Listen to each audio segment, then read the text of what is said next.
Sépase o ignórese, nadie camina solo por el sendero de la cultura. Levi Strauss. Humberto Eco escribió un texto que decía más o menos que si dentro de varios miles de años los pobladores de esta tierra se encontraban con la obra de Pablo Picasso, se iban a sorprender por nuestra apariencia física. Creo, eso sería cierto siempre y cuando se desconozca la historia del arte y lo que motiva al artista del siglo XX en general a buscar nuevas maneras de representación plástica. Las artes del siglo XX se ven afectadas o conmocionadas por la aparición de la cámara fotográfica y el cinematógrafo. Tanto la fotografía como el cine, dos artes nuevas del siglo XIX, llegan para nutrirse de algunos temas que habían sido fundamentales para las artes plásticas, para la pintura y para el grabado, como son la representación natural de la apariencia física de la realidad, la visualización de la historia, de las mitologías, de las religiones, el convertir en imágenes la literatura, el teatro, la danza. Esto motivó a pregoneros apocalípticos, profetas de su desaparición, a gritar la muerte de las artes plásticas, nada más lejos de la realidad. El artista del siglo XX, pintor y fundamentalmente el de los primeros 25 años del siglo, inició uno de los procesos creativos más estimulantes, atrevidos y reflexivos sobre sus razones de ser que se tengan noticias en las artes.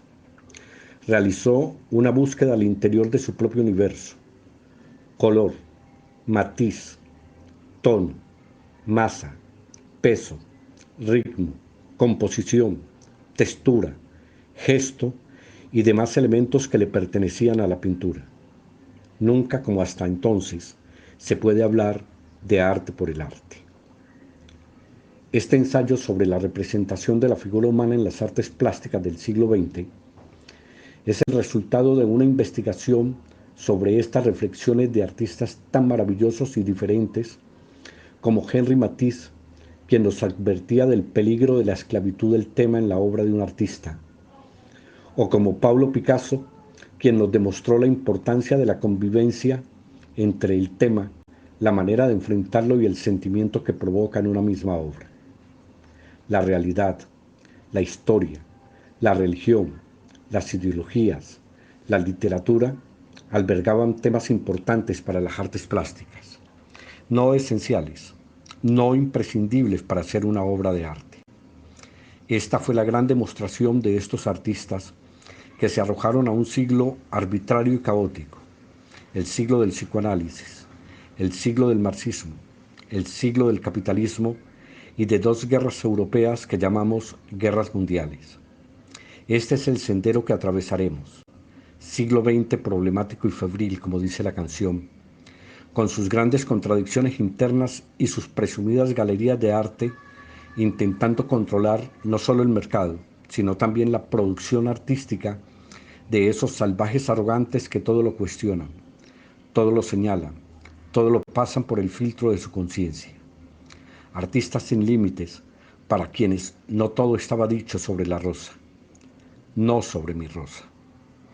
Es una antología, y como toda antología es personal.